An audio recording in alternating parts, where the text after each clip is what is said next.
Hello, Commanders. Welcome to another Surviving Mars playthrough. We're actually going to have some colonists, and then we're going to explore some options and problems that we had. You'll see me doing my power distribution grid, which outlines the drone hub line, the gray area. If you press the control key, it shows you how far things are the gray line. See my placement of the extractor units. I do a standard of 2 for the low extraction point for the concrete. Low actually has the amount of stuff that you can have as far as digging concrete. There's a mission I have.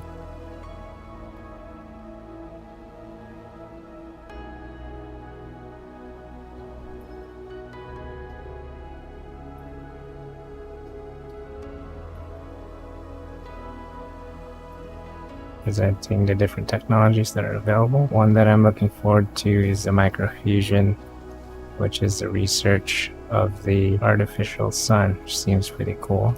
Here's my standard layout. This part of the map does not have any moisture or water, so I use moisture evaporators. 2 of them, because water is what's needed to create fuel. Fuel allows me to go through different missions. So this is the different standard for the game that I play over and over. You'll see these are multiple playthroughs, and you'll see something in common of what I'm doing. I make subtle changes that is mostly the same. Here's another thing that we have presented to us. I don't think they're missions, but they're like scenarios where they can reward you with different things. They're not always good, but I can see at the beginning of the game it actually does help out.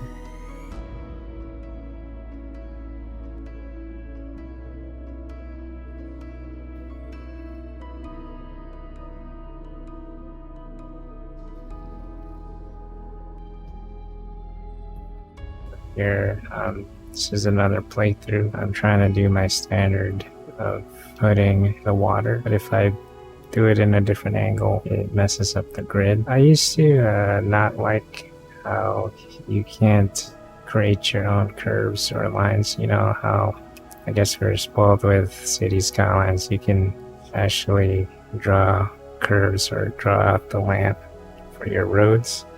But here it's like a grid-like snap feature, which I did complain about in the beginning, but it seemed to be, it's helped with my efficiency, I guess. The game having a snap to the land like that, I guess it makes the game a bit more structured.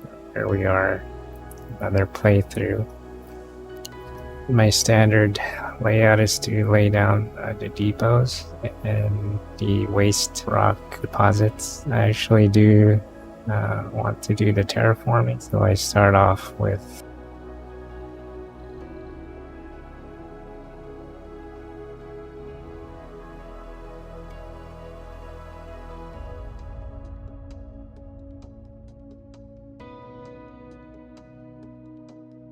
leveling the land. Here's one of the missions that I had regarding the drones that I mentioned in the previous video, and here is another mission regarding anomalies. So they're not missions, I mean, they're scenarios that are presented to you in different parts of the different stages of the game.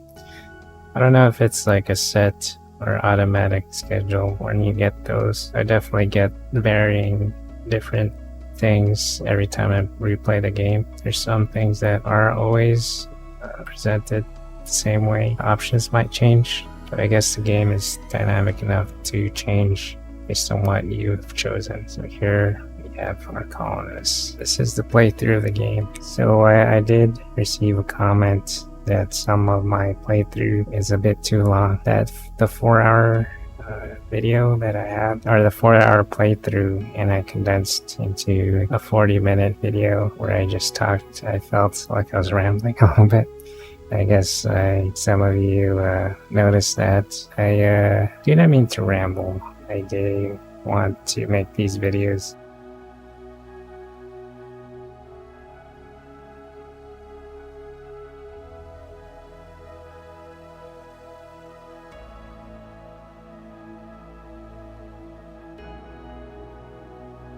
in a way that teaches you. It's one of my primary reasons of creating this channel, to be able to show somebody what I've learned going through my thought process of how things are, seeing how I do things, and it feels like when I make these videos, they're a living document of me updating what I'm doing, and also it's like an archive to remind me of where I'm at with certain things, stuff which a lot of people can use, right? Reminders. So here we are. This is like my standard layout now. I have 4 large panels and a battery, and that's the research that I normally choose.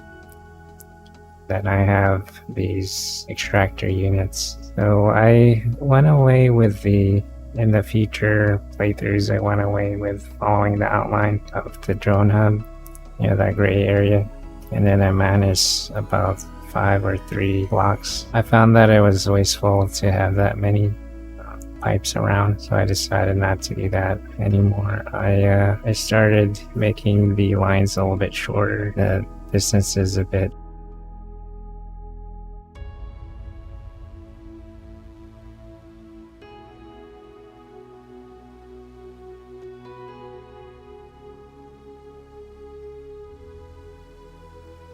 shorter, so that drones don't have to go large areas or have to cover a large area just to get from one place to the other. There is a way to have them move faster with one of the upgrades, which it makes them 20% faster. That kind of helps, but when I was thinking about how I play this game, I wanted to be more efficient, and I noticed that these long lines that I make and having everything so far apart, it increased the workload of these drones, so I started doing something else. Here we are with my tech. This is what I do for my standard. This playthrough is actually about 4 hours, so I did cut it down. It's now an 11-minute video. I'm going to try to make it as condensed as possible and just show you the bulk of what I want to remember, right?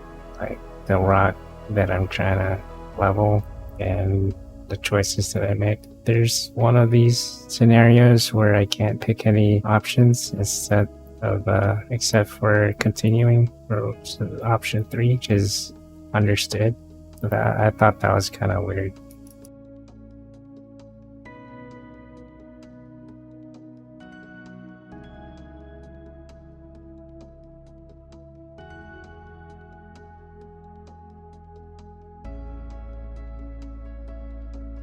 And here we are at the base. I like to if you didn't know, you can salvage the payload of that sky crane, or the way that the rockets go down, or the supply goes down, and you can get 5 metal for it. Here we're just watching the nighttime with the drones, waiting for some of the water and the fuel to be done. That we have an anomaly in there. This is the point of the video, was to see that, show that we had hypothermia in our colony. That actually happened because there wasn't enough power, and there's something you have to be careful with when you build your dome. Sometimes you don't realize that individual buildings add up to the power consumption. So in my future plays, I actually up the power and rely on a battery or stored power to take you through the day or the following night. It actually works out where you don't have enough power produced or if you overproduce in power during the day and store it as battery,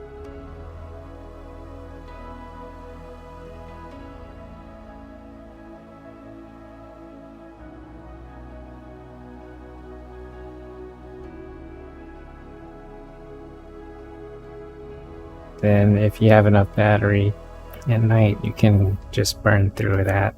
So what you need is actually, there's a tab on the top. If you hover over the power icon, it'll show you how much power you have left on battery. You want that at least 12 hours or even more, like a soul, one soul, just in case something happens where something breaks down, one of your polymer batteries die, or if one of your solar panels need repairs and you don't notice it, that could be problematic. But anyway, that's all the time that we have. I hoped you liked this more condensed video. Please continue to give me feedback. I don't want to make videos for the sake of making videos or sake of making content. I will still see you in 3 days because it's what I do. Anyway, this is John Nezodam signing out. Take care, stay safe.